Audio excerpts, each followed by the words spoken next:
Hello বন্ধুরা, simple life with Shweta তোমাদের অনেক স্বাগত। আশা করি যে যেখানে আছো খুব ভালো আছো। আজকে আমি রান্নাঘর থেকেই ব্লগটা স্টার্ট করলাম। রান্না করব কচুরলতি। সেটা কিভাবে করব? চিংড়ি মাছ দিয়ে। তো সেই রেসিপিটাই আজকে আমি তোমাদের সাথে সম্পূর্ণটা শেয়ার করব। তোমরা কিন্তু আমার সাথে থেকো। কচুরলতিগুলো দেখো এখানে কেটে রেখেছি, আর এখানে রান্না করার জন্য লাগছে রসুন, কাঁচা লঙ্কা, টমেটো আর কিছু পেঁয়াজ, আর তার সাথে গুঁড়ো মশলা তো রয়েছে। আর রয়েছে চিংড়ি মাছ, যেটাকে আমি নুন হলুদ দিয়ে অলরেডি মাখিয়ে রেখে দিয়েছি। তো আমি আজকে প্রথমে করব কি, এই কচুরলতিগুলোকে আগে প্রথমে ভালো করে ধুয়ে নেব। এই রান্নাটা তোমাদেরকে খুব ইজি ওয়েতে আমি করে দেখাবো, যাতে যারা একদম আনকোড়া নতুন এইগুলো একটু খেতে ইচ্ছা করে তারা যাতে অনায়াসে রান্নাটা করে খেতে পারে। তো প্রথমে আমি এগুলোকে ভালো করে ধুয়ে নিচ্ছি, হাত দিয়ে কচলে একটু ভালো করে ধুয়ে নেবে, কারণ কচুরলতির গায়ে অনেক সময় নোংরা লেগে থাকে, মাটি টাটি, তো সেইগুলোকে ক্লিন করে আগে ভালো করে ক্লিন করে নেওয়া উচিত। তো এবার আমি গ্যাসে বসিয়ে দিচ্ছি কড়া। বসিয়ে গ্যাসটাকে প্রথমে জ্বালিয়ে একটু গরম হতে দেবো। একটু গরম হলে আমি তার মধ্যে দিয়ে দেব জল, দিয়ে লতিগুলোকে একটু সেদ্ধ করে নেব। মিনিট 5-এর জন্য আমি ছাড়বো লতিগুলোকে সেদ্ধ করতে। তো জলটা দিয়ে জলের মধ্যে আমি একটু নুন ফেলে দেবো, 1 চামচ মতো নুন দিয়ে দিলাম।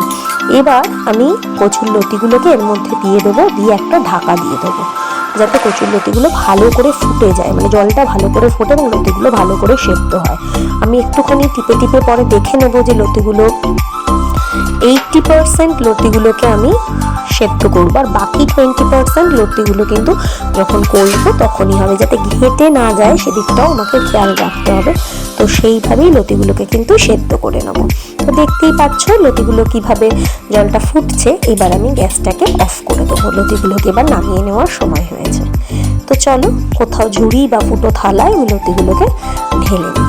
তো এখানে ঝুড়ি আছে আমার কাছে, তো ঝুড়িতে লতিগুলোকে ঢেলে নিলাম। এবার আমি ঠান্ডা জল দিয়ে লতিগুলোকে ভালো করে ধুয়ে নেব। তো সেই কাজটাই করব। লতিগুলোকে কিন্তু খুব ভালো গরম জলে ধোয়ার পর আবার ঠান্ডা জল দিয়ে ভালো করে ধুতে হবে। তো আমি ভালো করে এগুলোকে ধুয়ে কিছু হাত দিয়ে আবার একবার কচলে ধুয়ে নেব, তাতে গায়ে যদি কিছু মানে চোকলাগুলো থাকে সেগুলো যাতে একেবারে উঠে পুরো ক্লিন হয়ে যায়। এরপর আমি এদিকে চলে আসি। এদিকে গ্যাসে বসিয়ে দিলাম কড়া। রান্না হবে এটা পুরোটাই সর্ষের তেলে। তো একটু বেশি পরিমাণ সর্ষের তেল নিয়ে নিলাম। সর্ষের তেলটা একটু গরম হতে দিলাম। সর্ষের তেলটা একটু গরম হয়ে যাওয়ার পর আমি প্রথমে নুন হলুদ মাখিয়ে রাখা চিংড়ি মাছগুলোকে ভেজে নেব। এইগুলো করতে একটু ছোট ছোট চিংড়ি নিলেই ভালো হয়, কিন্তু আজকে চন্দন এরকম বড় বড় চিংড়ি এনেছে।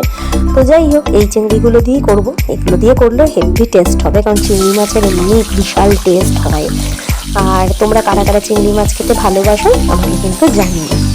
আর কচুরলতি খেতেই বা কারা কারা ভালোবাসো তারা কিন্তু অবশ্যই আমাকে জানাবে।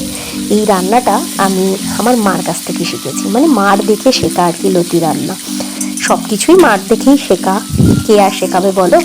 তো মা শিখিয়েছে, তো তোমাদেরকে সেরকমভাবেই করে দেখানোর চেষ্টা করলাম, যাতে তোমরাও খুব সহজ পদ্ধতিতে রান্নাটা করতে পারো। তো চিংড়ি মাছগুলোকে লাল লাল করে ভেজে নিতে হবে। তারপরে এই দেখো, মাছগুলোকে আমি একটা বাটিতে সবকটা মাছ তুলে নিচ্ছি। মাছগুলোকে ভালো করে না ভেজে কিন্তু পুরো নয়, একটু লাল লাল করে ভাজা হলে তবেই মাছগুলোকে কিন্তু পুরোটা তুলে নিও। এই পুরোটা তুলে নেওয়ার পর এই যে তেলটা থাকবে সেই তেলটাতেই কিন্তু আমি বাকি রান্নাটা করব। তাহলে চলো পরের স্টেপে যাই। তেলটার মধ্যে আমি দিয়ে দেবো কালো জিরে ফোড়ন। কালো জিরেটা ফোড়ন দিয়ে দেবো। কালো জিরে বেশ কিছুক্ষণ ভাজার পর দেখবে কালো জিরে থেকে একটা সুন্দর মানে স্মেল আসছে, তখন আমি এর মধ্যে দিয়ে রাখবো কুচিয়ে রাখা পেঁয়াজগুলো। আমি এখানে 3টে বড় পেঁয়াজ নিয়েছি, তোমরা চাইলে পরিমাণ মতো পেঁয়াজ নিয়ে নিতে পারো। আমি সেইভাবে মাপ কিছুই বলবো না, তোমরা পরিমাণ মতো এটা নিয়ে নেবে। তো পেঁয়াজগুলো নিয়ে নিয়েছি। এবারে পেঁয়াজগুলোকে আমি ভালো করে ভেজে নেব, যতক্ষণ না পেঁয়াজগুলো একদম লাল লাল করে ভাজা হচ্ছে। তো ততক্ষণ আমি পেঁয়াজগুলোকে ভাজবো। আর তেলটা কিন্তু অবশ্যই একটু বেশি করে নিও, কেমন?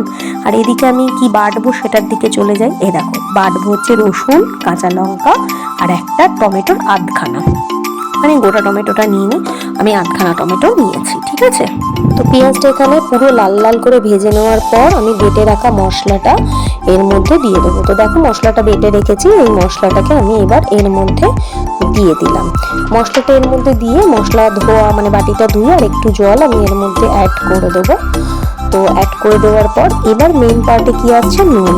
স্বাদ মতো নুন দেবে, যে যেরকম পরিমাণ নুন খাও। একটু হলুদ গুঁড়ো দিয়ে দিলাম, ব্যাস। এর মধ্যে কিন্তু আমি আর কিছু দেবো না। আর একটু লঙ্কা গুঁড়ো দেবো, অবশ্যই একটু লঙ্কা গুঁড়ো অ্যাড করবো। তবে তোমরা যদি মনে করো না ঝালটা কাঁচা লঙ্কার ঝালই সাফিসিয়েন্ট, তাহলে আর লঙ্কা গুঁড়োটা দেওয়ার প্রয়োজন নেই। এইবারে কি হবে, এইবারে করতে হবে কি, আমাকে ভালো করে এটাকে কষতে হবে, কিন্তু একেবারে ভালো করে কষতে হবে। রান্নার মেন যেটা ব্যাপার সেটা হচ্ছে মশলা কষা। যত মশলা ভালো কষা হবে তোমরা জানবে রান্না কিন্তু ততটাই ভালো হবে। তো দেখো মশলাটা কষতে কষতে আমি কোথায় নিয়ে এসেছি। আমি কিন্তু তোমাদেরকে একটা জিনিস খেয়াল করে দেখবে, প্রত্যেকদিন যা যা রেসিপি দেখাই তাতে কিন্তু মশলা খুব ভালো করে আমি কষি। তার কারণ মশলা যত ভালো করে কষা হবে রান্নার টেস্ট কিন্তু ততটা ভালো হবে। তো মশলাটা এখানে এত ভালো করে কষে কষে একেবারে দেখো এরকম হয়ে গেছে। এর মধ্যে ভেজে রাখা চিংড়ি মাছগুলো অ্যাড করে আমি আরও মিনিট 10 এটাকে ভালো করে নাড়িয়ে নেব। নাড়িয়ে এবার চিংড়ি মাছের ফ্লেভারটাও মশলার সাথে মিশতে হবে, আবার মশলাটাও চিংড়ি মাছের সাথে মিশতে হবে। তো এবার হয়ে যাওয়ার পর আমি এর মধ্যে দিয়ে দিলাম কচুর লতিগুলো। এইবার কি করব, এইবার কচুর লতিগুলো দিয়ে আমি এটাকে ভালো করে কষবো, মানে অনেকটা টাইম নিয়ে কষবো। ভালো রান্না করা মানে ভালো করে সেটাকে তৈরি করা। তৈরি করতে গেলে কি লাগবে, তোমার মনোসংযোগ লাগবে। এটা কিন্তু ঠিক কথা, প্রত্যেকটা কাজেই আমাদের মনোসংযোগ লাগে। মন যদি ভালো না থাকে তাহলে কিন্তু আমাদের কোনো কাজটাই ভালো হয় না, সে রান্না বলো বা অন্য কিছু বলো। তোমাকে মন কিন্তু অবশ্যই দিতে হবে, আর অবশ্যই মনটা ভালো রাখতে হবে। তার জন্য আমাদের সব সময় ভালো থাকতে হবে। তো দেখো কষতে কষতে ঠিক এই জায়গায় চলে এসছে। বারবার ক্যামেরার গায়ে ভাবটা লাগছে দেখে একটু ঝাপসা হয়ে যাচ্ছে। তো এর মধ্যে আমি একটু চিনি দিয়ে দিলাম, 1 টেবিল স্পুন মতো চিনি দেবো, যাতে একটু স্বাদটা ভালো হয়। হ্যাঁ, তো তোমরা যারা বেশি মিষ্টি খাও দেবে। আমি তো মিষ্টি খাই না বলতে গেলে, কিন্তু এতে একটু মিষ্টি না হলে ভালো লাগবে না।